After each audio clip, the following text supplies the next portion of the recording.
The অ্যাথলেটিক্সের উদ্যোগে ও NRB bank পিএলসির সহযোগিতায় অনুষ্ঠিত হয়েছে সিলেট ইন্টারন্যাশনাল ম্যারাথন 2026। ভোরে সিলেট নগরীর সার্কিট হাউস থেকে শুরু হয় এই ম্যারাথন দৌড়। এতে দেশ বিদেশের বিভিন্ন বয়সী প্রায় 1,500 দৌড়বিদ অংশ নেন। ম্যারাথন শেষে সকাল 9টায় সিলেট আন্তর্জাতিক ক্রিকেট স্টেডিয়াম এলাকায় বিজয়ীদের মধ্যে পুরস্কার বিতরণ করা হয়। অনুষ্ঠানে উপস্থিত ছিলেন সিলেট উন্নয়ন কর্তৃপক্ষের চেয়ারম্যান রেজাউল হাসান কয়েস লদি, সিলেটে ভারতীয় হাইকমিশনের সহকারী হাইকমিশনার অনিরুদ্ধ দাস ও এনআরবি ব্যাংকের head of retail and branch banking অলি আহা চৌধুরী সহ বিশিষ্টজনেরা।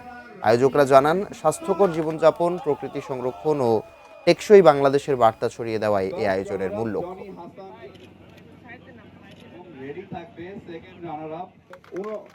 উনি হচ্ছে পোডিয়াম রানার ঘোষণা করুন। সো আমাদের একটা ফেসবুক পেজ আছে, সবাই লাইক। সিলেটের ইভেন্ট বলতে হবে যে ভাই একটা সুন্দর একটা জায়গা আছে। আমরা যাতে আমাদের স্বাস্থ্য, মন এবং আমাদের কালচারটাকে আরো সমৃদ্ধ করতে পারি।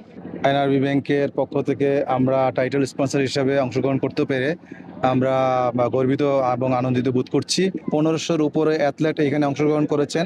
প্রত্যেককে আমরা পার্সোনালি টাচ করার চেষ্টা করেছি।